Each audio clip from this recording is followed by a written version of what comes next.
Okay, so it's my very great pleasure and honour to introduce our first keynote speaker for the conference, Dr. Michelle Morgan.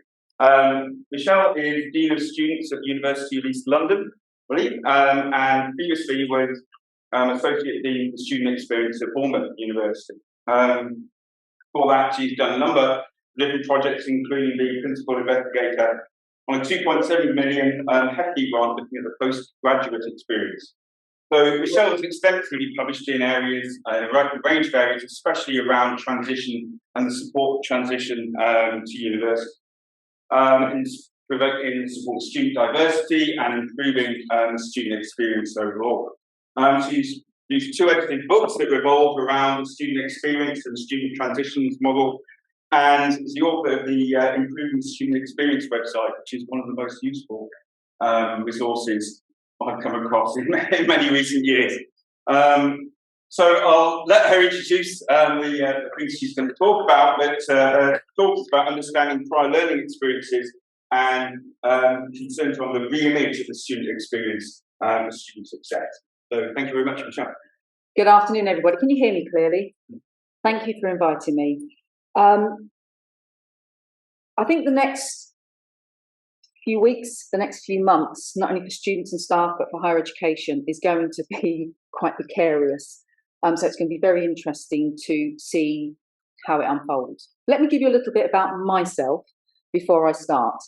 I was a first generation working class female who shouldn't have done A-levels, let alone gone to Polytechnic. And I was actually the last year to get a grant and my fees paid. But education fundamentally changed my life. And I worked in the bank before I actually went in and did a poly degree in social policy. And I loved that learning environment so much that I got a job as a departmental administrator. And that was a real learning experience because I saw it from so many different ways. I saw that the centre was very, very distant from the faculties. I felt that there was a difference between the academics and administrative staff, which was what we were called. I would have students come in and moan about the academics would come in and moan about students, and I would moan about everybody. But it was a real learning lesson, and I would actually be looking at data, and I would go to the data to try and look at patterns and see what was going on. That was my first port of call. So, for example, peer evaluation was a really good lecture, but the module evaluation by students and the pass rate was really bad. So I'm thinking that there is a disconnect here. And so in my career, I have been a departmental administrator. I've worked my way up to a faculty manager. I then started teaching. I looked after a module and then heavily got involved in research focused around the student experience. So this is where I come from in terms of speaking to you today. The last 2 years has been, I think we'll all agree, a roller coaster of a journey. And higher education has taken quite a battering from government and from the areas of the media. And it's not looked at the exceptional challenges faced by the universities and the amazing work, the revolutionary changes that staff have done. Over the years, many of us, like myself, have been quite frustrated that we can't get the speed of change fast enough. And it's very much felt like a tanker cutting through ice, which you can't barely get to slow down, let alone change direction. But COVID has changed this, and we have developed and done amazing things that has changed the way we work. And actually, that's setting expectations moving forward. There have been major challenges and major changes delivered against a backdrop of increasing pressure on staff in higher education, and some of them are listed there. And it's not going to get any easier. The sector is so hung up on exit metrics that it actually doesn't necessarily look at other areas of evidence. So I have 4 overarching aims and objectives today, and these are: where are we now, what we know, and what we need to consider in future challenges. Now, I've broken every rule in the book, and there's quite a bit of data in these slides, but what it does mean is that when you go away, you can really look at the story I'm telling, and it should make sense. And there will also just be notes as well that you can actually look at. And if you want to pass the notes on to colleagues, the story will tell itself. So I'm going to use my student experience transitions model that I created back in the early 2000s as a framework. And I'm going to cover the stages very, very briefly, but I want to specifically look at 5 themes when looking at the aims and objectives that I've just covered. So if you wish to read more about my transition stages, please go to my website. You can actually see the information on there. But basically, pre-arrival, first contact and admissions, as you would expect. Pre-arrival, preparing. But I don't call the first 2 weeks induction. I call it arrival and orientation, because that's what it is. That's where students are shaking down how to find their way around and getting used to the timetable. Induction to study is a much longer period of time, and it maps out to when the student actually comes in. And reorientation and reinduction, just as we do it with students, so we have to bring back returners and say, look, this is what you achieved last year, well done. This is what you need to think about in the next 2 weeks, but reinduction is about how you expect to learn and the skills that you need to accrue moving forward. And just as we induct, so we need to outduct students. And that really needs to start in the penultimate year before they go. Because if we leave it until the very end of the year, there is a panic and students haven't necessarily built it into their behaviour in that final year. The 5 themes cover the core areas of activity in the student journey, as you'll see here. And the curriculum and assessment in higher education is becoming more focused on than ever before. And Thomas is going to talk about that in his keynote tomorrow on authentic, robust assessment. If you're a direct entry student, which many sciences actually do, you can go into level 5 or level 6, students still need to go through all of these stages. It's really important. Imagine it like a necklace. You put on a clasp and then you put the beads on one by one, make sure they're secure, and then you tie it off with a clip at the end. And it's the same kind of principle.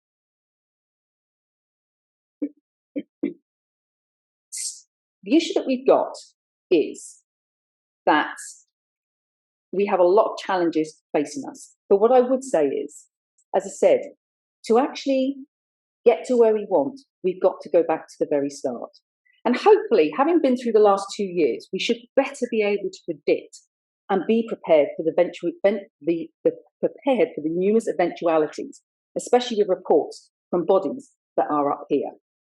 And it is critical to think about students at every single stage of the life cycle and what environment they enter higher education.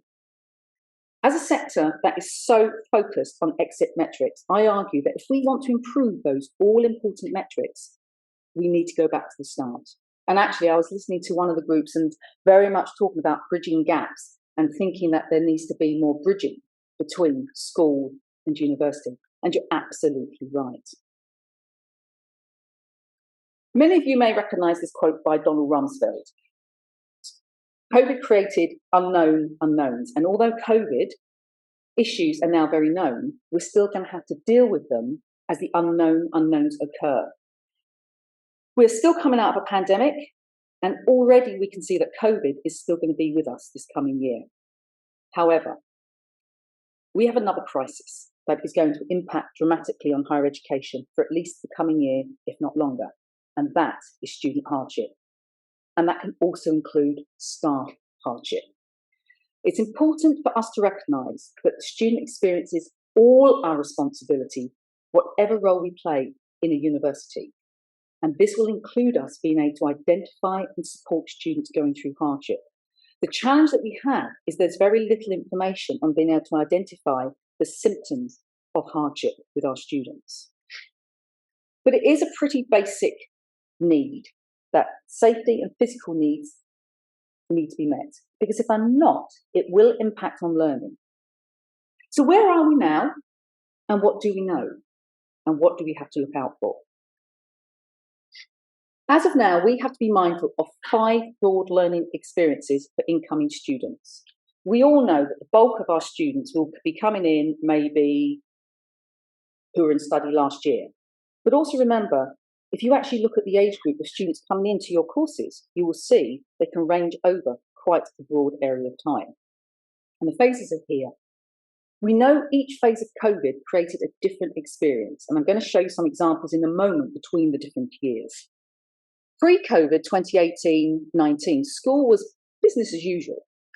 Those in study in 1920, mostly learning shut down in March 2020. Now that was sooner for A-level students because it was agreed at a much earlier stage that they would be assessed by coursework. But for BTEC students, it was later. So those students who were in school in 1920, coming to university in September 2020, would have been out of the discipline of learning for 7 months. And I don't think really those bridges were identified and really bridged necessarily very well. In 2021, normality starts to creep in, but teaching is still disturbed in schools and colleges. As teachers become ill, the class are sent home, or students who are sick have to take time off. And what is important to recognise, especially for this year, is that those who are 18 and come to university, every critical year of study in the last 3 years has been impacted on. And you can see them up here. And so it's going to be really important that we do understand the impact and try and bridge those gaps. I gave a keynote at the School and Teachers Advisors Conference at the University of Portsmouth in June of last year. And I asked the teachers a number of questions about the learning experience of students at school and colleges during the academic year of 2020-21, which, if you remember, included a lockdown between January and March. Their students were coming in September 21. The key areas of concerns for teachers and advisors of students coming in are listed here, and they included lack of social engagement, gaps in knowledge, and impact on mental health and well-being. At the Pedagogic Conference last September at Lincoln, organised by National Teaching Fellow Chris Headley, I asked delegates, academics and other professional service staff who attended what their concerns were for students coming in 21-22. And many of the concerns are very similar to those of the school teachers and advisors I just showed you. But you can see across all study levels, health and well-being was the greatest concern, followed by engagement issues due to online fatigue. Anxiety about physically being on campus was third. I suspect, though, this year, this would be much lower, as we've navigated through our lives of COVID and tried to get a new normal. I asked them about their main concerns for each level of study, and here is what they said in order. New undergraduates, knowledge gaps, mental health and well-being, and engagement issues were the top 3. Returners, it was the same, but in a different order. And for postgraduates, again, same issues, but a slightly different order. Practical experience for students was a real concern. And all of these issues fall under the 5 themes that I highlighted at the start of my presentation. At the Pedagogic Conference, I asked staff about IT concerns. And as you can see, they felt that poor Wi-Fi connection, safe study, workspace would be major issues for students, returners and staff. All can impact on mental health and well-being, for good and for bad reasons, as we know. But hardship this year could very well impact on this area due to an increase in costs.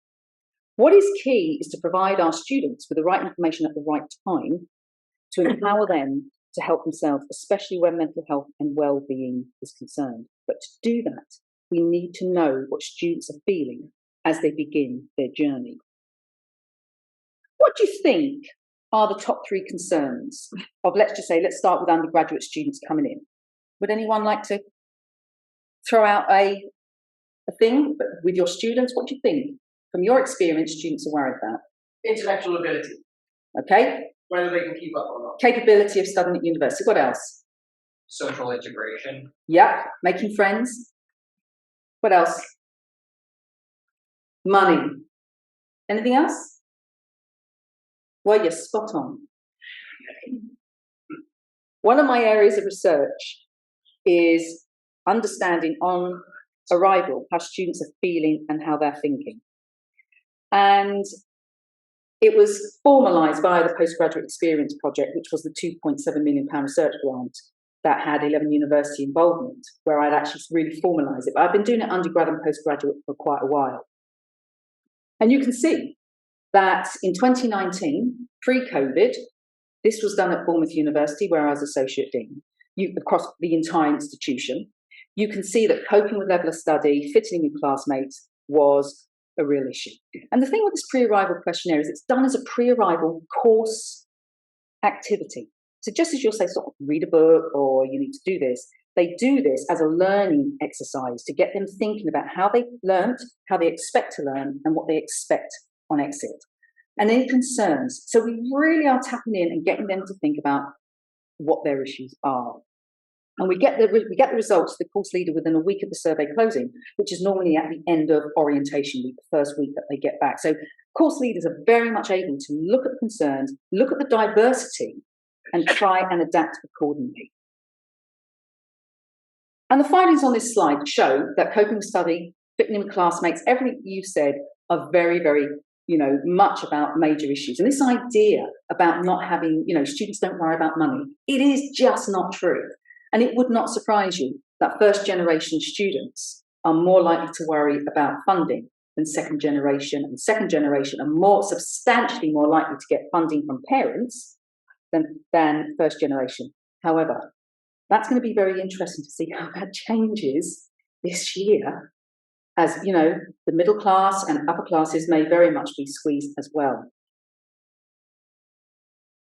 So those coming in September 2020, as you would expect, COVID were major issues, as you would expect. And if you remember, in September 2020, there was the whole, September 21, there was a whole palaver about how we were going to actually deliver a student experience. And you can see they are worries. And this one was done from Leeds Beckett, who also did the survey last year as well. But you can see, take away those two, and the findings are still similar. It's about lack of knowledge, about worrying, about making friends, about funding. So we know that concerns on entry are quite similar. What came out of the pre-arrival academic questionnaire data in September 21 from the two universities undertaking the PAQ, which was Leeds Beckett and UEL, was that starting online and concerns COVID were much lower.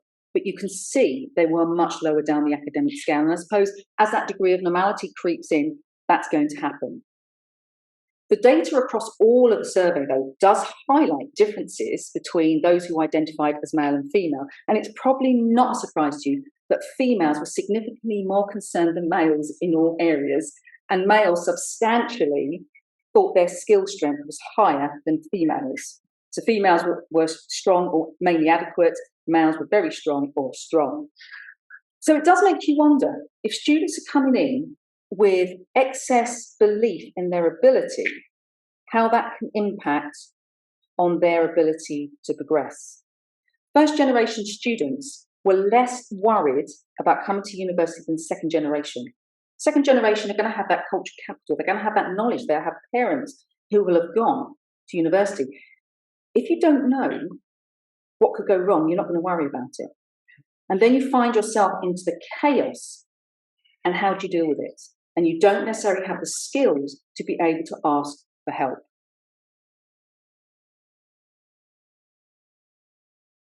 In 2021, we added an extra question about mental health and well-being. And you can see across both institutions, this issue was very high and a major concern. But it was also very prevalent in UCAS data.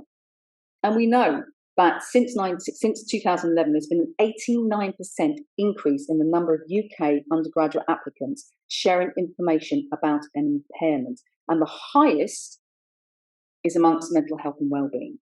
And as you know, there isn't an equivalent for UCAS at postgraduate level, although Paul Wakeley and myself have been calling for one for many years, because that would really provide us as a sector with information.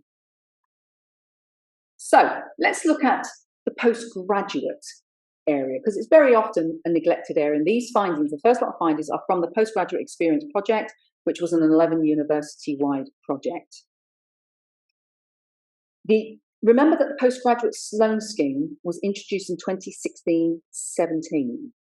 And so, of course, did that have an impact on how students felt if they were worried? So what you can see here again, very much like undergraduate students, coping with the level of study, fitting in work commitments, concerns about getting into debt.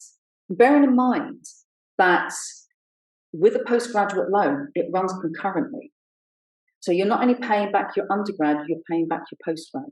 And you will have seen all the debacle in the news about putting undergrads up to 12% and how actually Jim Dickinson is one very much who does the financial analysis, saying it's not really going to make a difference over a lifetime. But it's about the disposable income that gets taken from the salary every month. And so you were looking at 12%. It didn't go up to 12%. It actually went down to 7.5% for undergrad, but still 6% for postgrad. So potentially, if the undergrad had gone up to 12%, you could have been looking at 18% if you'd done both courses of disposable income over a threshold being taken. So, these are major concerns, especially if you're wanting to expand postgraduate study. So University 3 in 2021, again, back in, we could imagine that if we had done the survey in September 2020, postgraduates would have been equally as worried, and those two concerns would have been at the top, just like undergrads. But in 2021, again, like with undergrads, they're much lower. But again, it's the same pattern of worry that is coming through. So importantly, we need to understand the impact that COVID has caused us in making changes. And 4 are listed here. And there is a requirement to resume face-to-face teaching by the Minister for Higher Education and regulatory bodies. But we need to revisit these 4 areas to determine how they evolve, whether reverting back to them pre-COVID delivery is a requirement, whether they're retained, or whether we actually do have a flexible mode of learning. So it's really important that we revisit these. So this slide shows the impact of the experience of our returning students, depending on when they entered university, but it can also be applied to schools and colleges. So for example, if we take a typical 3-year course where a student started in 2018-19, they would have progressed through a year and a half of their course before lockdown happened. And the next year was dramatically affected. And I think we all remember seeing newspaper articles in the media of frustrated students. For every single student, you will know that engagement is going to be different. Not just because every journey is unique, but from when they came in to higher education. And you can see the changes here.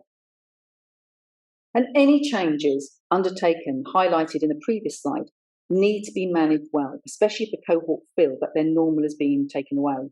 If you've got a student who spent 2 years studying online, why do I have to come in person? It's been all right for the last 2 years, and now you're saying that I've got to come in.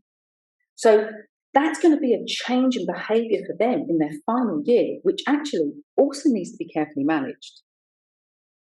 This is how we have typically managed engagement, but the past 2 years and delivery online means we now need to think differently.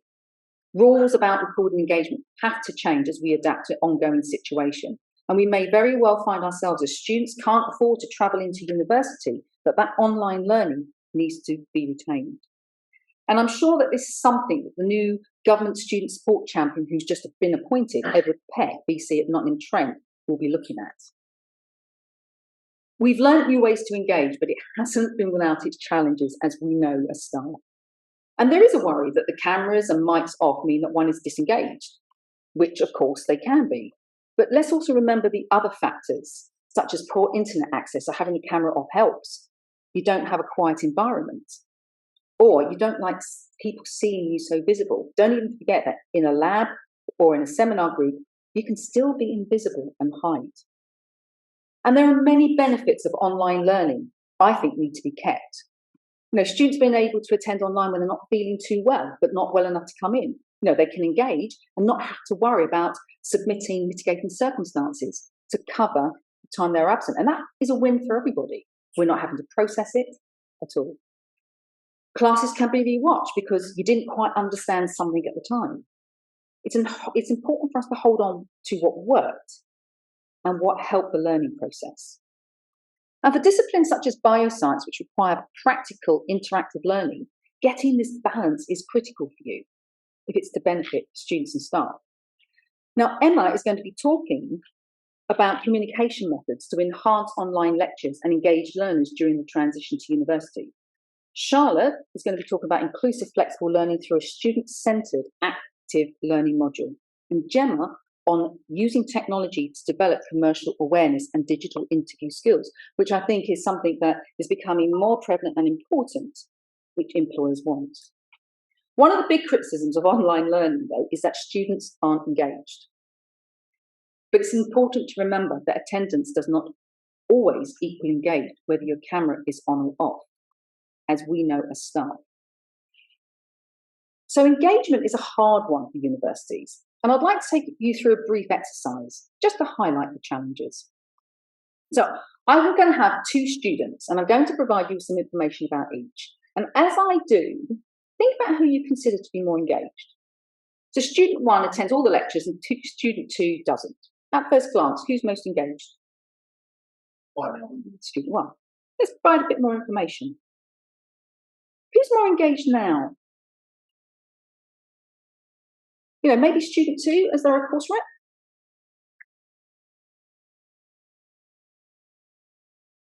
What about now? Maybe student two does all of the reading because they only have 12 hours of contact a week and live further away from the university.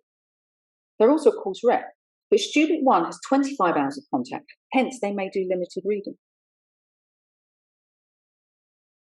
Student two has one lecture at 9 AM on one day and one seminar on another. And due to the cost of commuting, they have to think carefully about attendance. I was that student. Let's give you the last bit of information. Maybe student one does limited reading because they struggle because they're dyslexic. Student two is a mature student who's also a care leaver, so is really focused on their study but has no one to support them. And so this is the point, isn't it? There is such diversity. A student isn't just a number. And Catherine's going to be touching upon this in her session on implementation of an inclusive education framework to design effective transition into bioscience degrees. What that exercise shows is that students have complex lives, and it is not viable to provide a one-size-fits-all approach and expect our students to succeed. But unfortunately, the all-important metrics to weigh, measure, and judge our students doesn't take this into account. Diversity of our student and staff body means that we have to be culturally inclusive in terms of practice, and this is all our responsibility. And Nick is going to touch upon the importance of this in his session, looking at how to engage incoming students into higher education by developing curricula in which students can see themselves represented.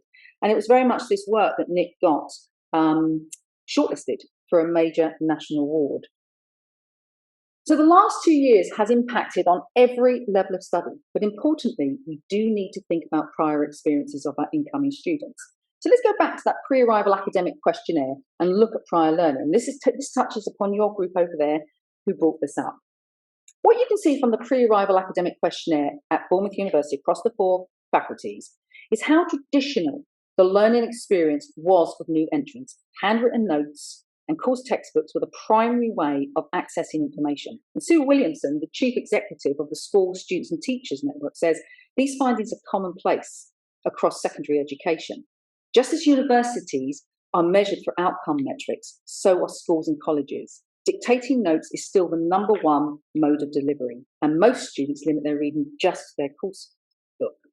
And it's not unheard of that when an examination happens, students sit in a revision class, get walked to the hall, do the exam, and get walked back. If you knew, as lecturers, that the library resource experience was limited at schools, how would you change the first few weeks of your teaching? If you knew that due to COVID, the labs in schools and colleges were shut down, so students didn't necessarily have those practical skills, what would you do in the first few weeks? So you can see, in terms of use of books in a library, it was limited. And we have to understand that in the last 10 years, not only have we lost over 1,000 public libraries in the UK, but schools have had that growth in student numbers coming up. And so they've had to take over library space to create classrooms. And with the requirement to have a course textbook, it also has saved them money. So these are the problems. You know, we cannot assume that as students come into university, they will automatically know how to use a library. Submission of coursework. Very much done. Hard copy. The idea that COVID threw all of this out of the window is not true. And it's also important to realise that just because a student has a mobile phone, it may make them tech savvy, but it doesn't make them learning tech savvy. And that is critical. So let's look at the impact of phase 1 of the COVID lockdown. And these findings are taken from the pre-arrival academic questionnaire at Leeds Beckett. And you can access some of the findings and the response to the findings in the Wonky blog link that is up there. And again, this was in the year where in March 2020, there was a major shutdown. And the question that we asked was, of those who were in study in 2019-20, how many were not required to undertake any work? And you can see it was 54%, but for BTEC, it was much lower than A-levels. And it's important to put these findings into context, as I said.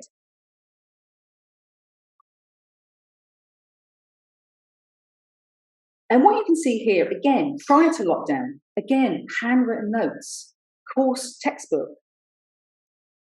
Post-lockdown, you can see straight away that the BLE, accessing it on the school BLE, did increase. But that was mainly in 2020, students who were BTEC students in college. Because most BTECs are done in college, they're not done in school. Sports done in school, but most are done in FE college. And the issue with that is that they are more liable or more likely to use a BLE than A-level students. And so technically, a BTEC student should really be much better placed to survive at university and succeed because they've got use of the BLE, etc. And they've got these skills where they are being assessed on coursework. And yet BTEC students are 2 to 3 times more likely to withdraw in their first year than A-level. And it gets worse depending on when you compare it against AA students or AB students. And so there is an issue here. So let's look at 2021. And again, you can see up until December 2021, we had some sort of normality. Handwritten notes and, of course, textbook were quite similar. But you can see the use of the BLE has gone up and it stays static throughout, which is good. So we can actually take advantage of that because our students know. But again, look at the low use of library. A library is a pretty pivotal thing and something to learn when you come into university. And if you don't know and you've never used it, you don't necessarily know the importance of it. The experience of those in 1920, 2021 and 21, 22, they've not been the same. And yet we still have a tendency of doing that one size fits all. And it's important for us to reflect on the skills that were achieved actually as a result of the pandemic, which sadly are not assessed or recognised. And that includes increased digital literacy and student resilience. Whatever we do and however we do it, we need to shape support for each level of study. And we really mustn't just lift and shift from one level to the next. The ambition has to move beyond quality assurance to quality enhancement. One way to support students and staff is to recognise and manage the natural pressure points. And here are some classic pressure points for the first 2 stages. And they include uncertainty about what to expect and understanding university life. Managing expectations about the reality of university is so critical, yet so often overlooked. And it's not a true reflection through advertising material. In life, disappointments, as we know, are often due to overpromises that are not delivered. Applicants and students need honesty and they need real models. Kelly's video contribution is going to be looking at what can be done to reduce students' fear of failure. And Steve is going to be talking about the importance of personal learning networks during the transition to higher education. It's also important not to make assumptions that students know where to live and how to live away, know how to study at university, because school is different. These 2 bookshelves in the corridor, that was the library at a poor school, disadvantaged school in Bournemouth that I did outreach work with. And in providing students with role models, we need to manage the expectation of what real students do experience. With the pressures of moving away from home. I mean, I know parents can actually get very upset and devastated when their babies fly the nest, but actually, even that pressure on the student could actually be a bit tough on them. But it's about making sure that we drip through with the information at the right time, instead of just throwing everything at students in the first 2 weeks and expecting them to embrace it, understand it, absorb it. We know that ourselves. How many of you have ever, when you joined a new university, had to do the health and safety test? Well, do you know something? I can't remember what fire extinguisher does what. And yet I had to do that as a matter of urgency and one of the first things, you know. So it's important that we give information that sinks in. And as part of that settling in, communicating the key messages and learning skills is critical. And Ian, in his session, will be looking at this using findings from research, using culturally sensitive curricular scales. And Emily is going to be looking at the importance of laboratories in the learning process. These are all very, very important stages to take students through. And here are some concerns in the latter stages of undergraduate pressure points that you can read in your leisure. And they include reduction in structured learning and an increase in independent learning. Assessment's really starting to count, midterm blues coming in and getting a placement, which is such a valuable part of a course. And Catherine and Mel are going to share their thoughts for increasing diversity in science transitions through the education system with their coat hanger toolkit. So it's easy to view students as just a number, but they aren't. And if we want to increase belonging, simple things such as having a university email address using the student's name can help them contribute to that instead of just a mere number.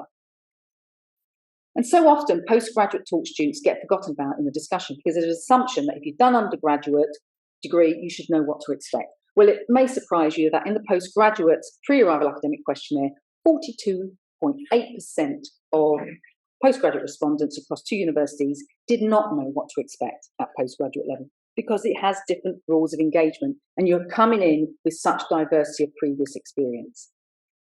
And for PGR as well, again, it's a different experience. Doctoral study is not cohort-based and it can be quite isolating, so you've got to be nuanced in how you actually support the students. Life in academia is highly pressurised. There are no troughs anymore, just peaks. And as a colleague of mine says, there is limited time to hit the ground walking. So please take time to look after yourselves.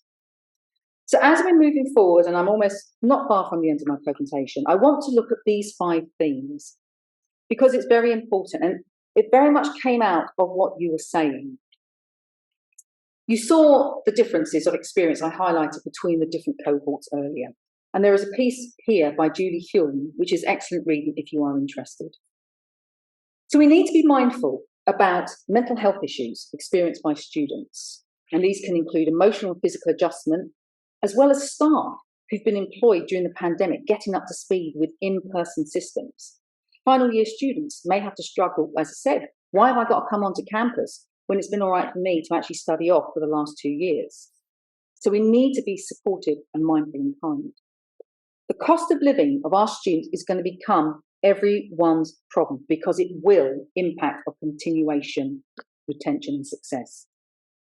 You know, one concern is a student not being able to participate in co or extracurricular activities that can help with employability skills. And Vanessa is going to be talking about why achieving a good degree alone is no longer sufficient to ensure employability post-graduation.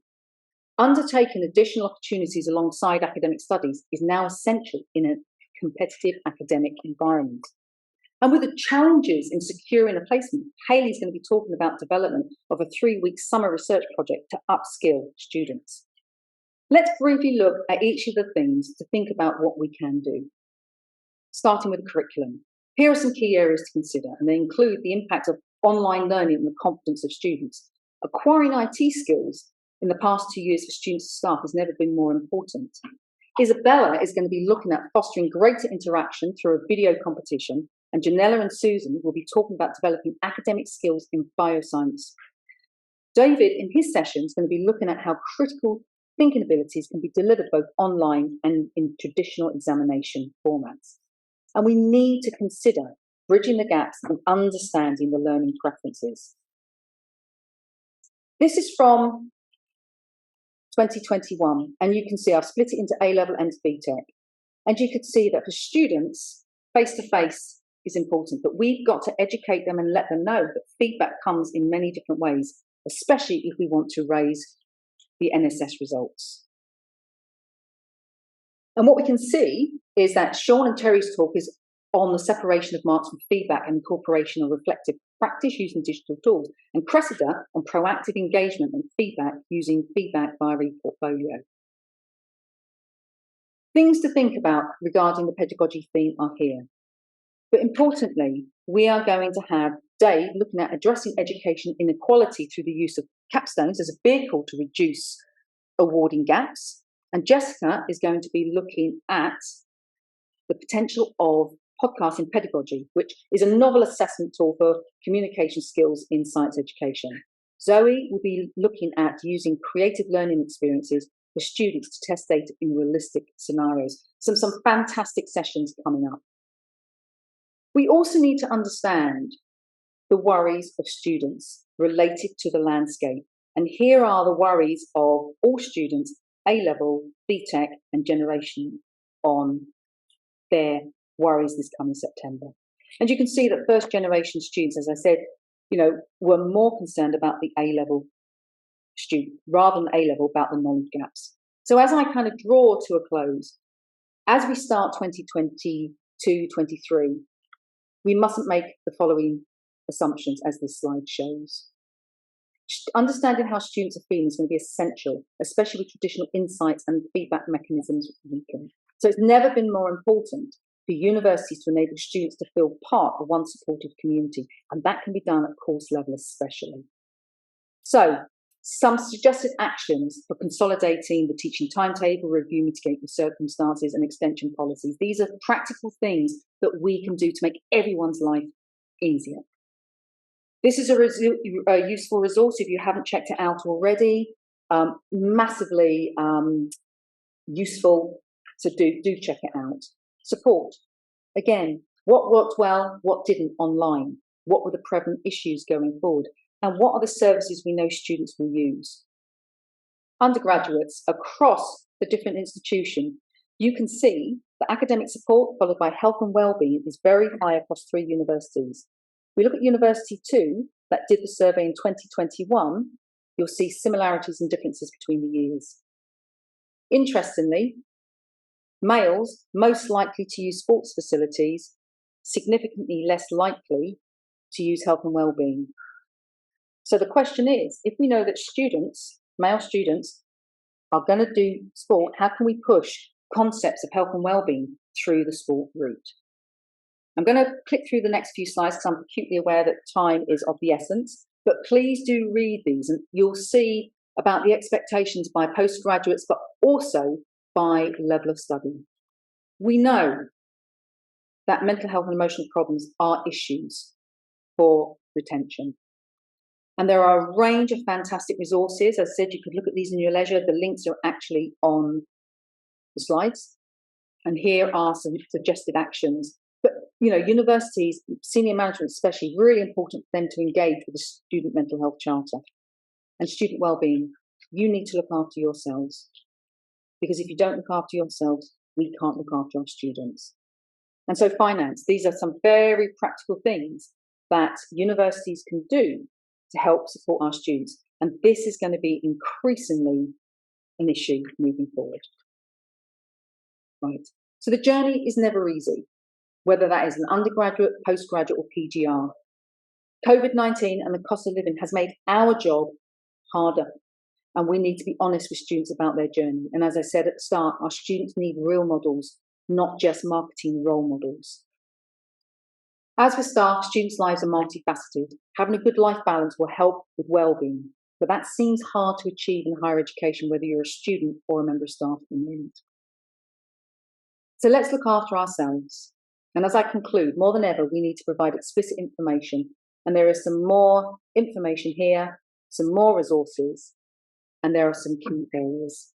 So think about being aware of the concerns on entry, prepare students for those differences, those bridging differences that we know, manage their expectations and the pressure points which you have, and look after yourselves. And as I complete my talk, as Einstein said, we can't solve problems by using the same kind of thinking we used when we created them. So we need to keep building on the amazing work we have achieved. We need to keep reflecting and evolving. Thank you.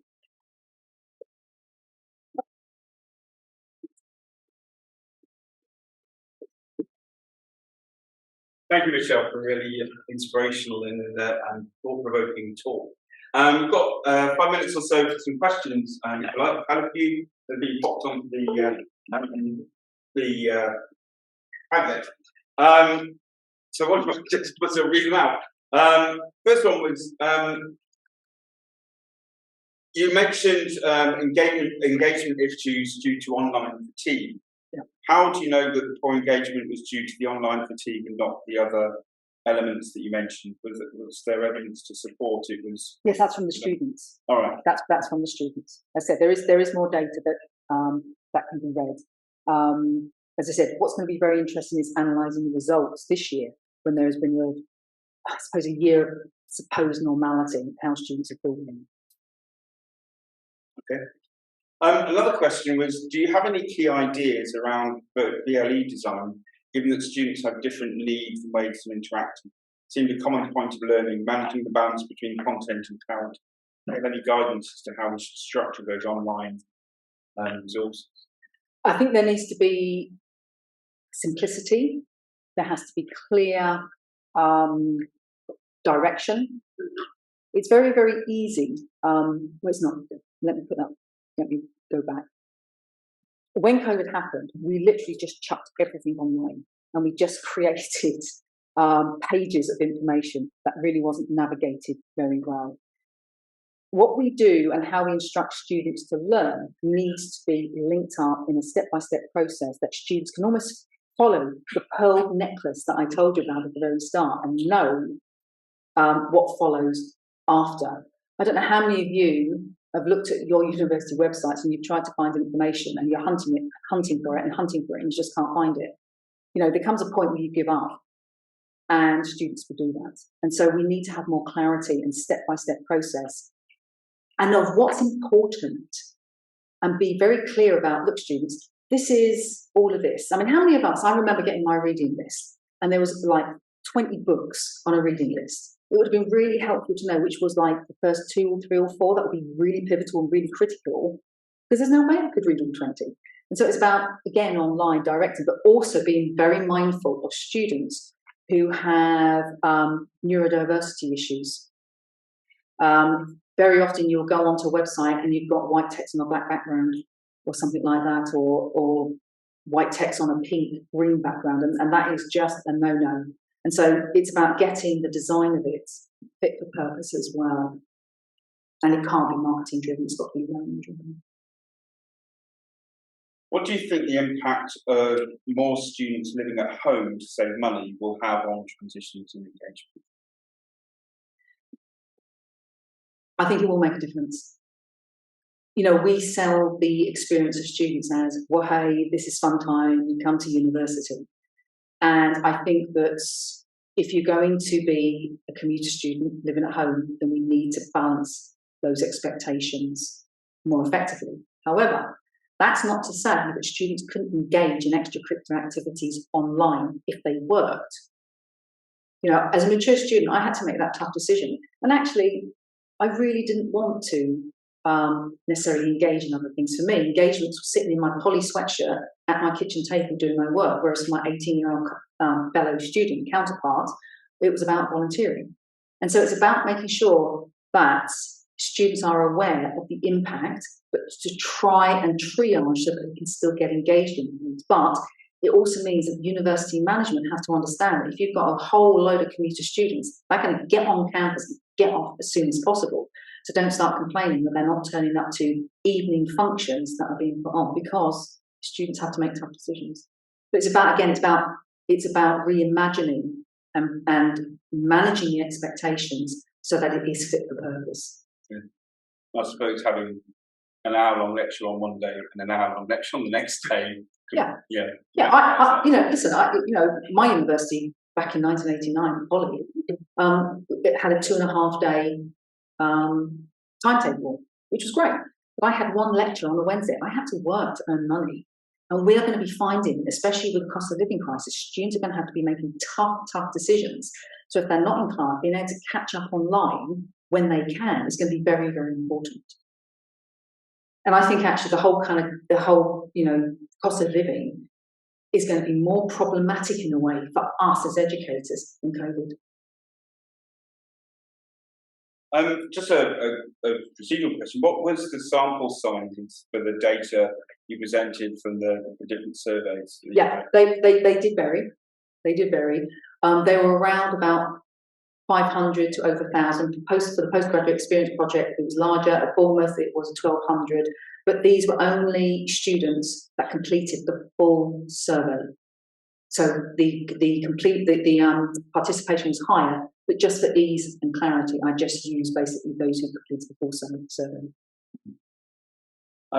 Question about books. When you were talking about books and availability of books, did that include e-books as well as hard copy books?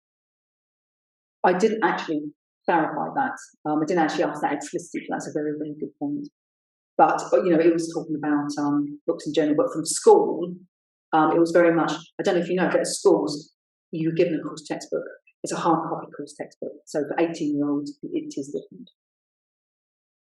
Final question on here, then we close it up. But with such diverse cohorts of students studying at university, particularly in relation to qualification type, do you have any idea how we can best support all students without dividing cohorts and creating an even bigger divide in the value of the pre-entry qualifications?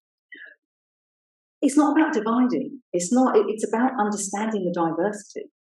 BTEC students will be coming in with fantastic experiences, as with the student who hasn't got any qualifications but got professional practice in the workplace. And it's about just saying to students, don't compare yourself to the person sitting next to you because you're all different. You've all got brilliant skills and different skills that you bring into to the table that everyone can benefit from. So it's really about the narrative and how we actually engage and have that conversation with students. It's not like saying, well, BTEC is this or A-levels is that. It's about, look, you all come in with different experiences. So for example, it's a student who comes in who actually cares for their young brother or sister. Actually, they've learned time management skills. They have learned, responsibility skills. And yet that kind of put to one side. And it's like, that is just as important as people who, have got skills from qualifications that have been achieved. So it's about being mindful, I think, of the skills that students do bring in, rather than just saying, well, you've just got qualification, that means this, or that. Well, I really like the point you made about the difference between attendance and engagement. That's something that often gets mixed up, especially in lecture recording. And we do this all the time. I don't know about you, but I go to a meeting and it's like, we're saving paper. It's all online. We're going to send you all the agendas online. So there you are. You've got your documents out, and then an email pops in. You can't just actually respond whilst, So you're not actually listening. You're actually trying to do the work because there is so much work to do. And if you don't do it, you're not going to keep on top of it.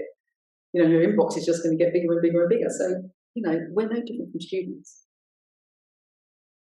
One more question? Yeah. Are we making appropriate and effective use of learning analytics? No.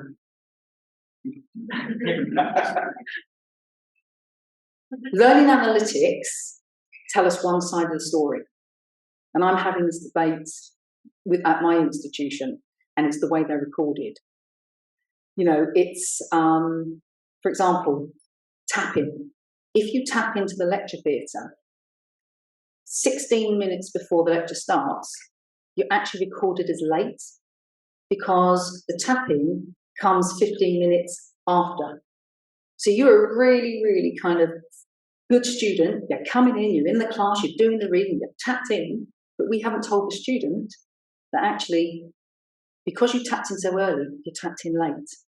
And so it's little things like this. You have to look at the nuances of the data analytics. It shows you one part of the story where you can start to look and investigate. but you can't use that as the whole thing. And that's really, really important. So, for example, you don't tap in to the library because you went out and bought the book. That has just been, launched. But you sit at home reading it. But your engagement isn't very high for tapping into the library. That's not good. And that's the point. It's the nuances of the data analytics that have to be looked at in a much more circumstanced way, really. Now, technically, we're using engagement monitoring. We're not using it. We're not asking the right questions. Yeah. I mean, there is another issue. Part-time. One of the issues that we got is at UEL is that the system just records for every single student in one way, but they're a part-time student. Yeah, but it's not sophisticated enough to be able to record the fact that they're a part-time student. So it looks like their engagement is really, really poor. And so it's about getting the technology fit for purpose so that actually it can meet the needs of our diverse student body. And especially if a student does one module or part-time, and that's the challenge. And, as we start to dip our toe into more offerings in university, not just 3-year degree or 1-year masters, for example, we need to think about that. Especially if universities do go down the road of offering just modules for postgraduate development.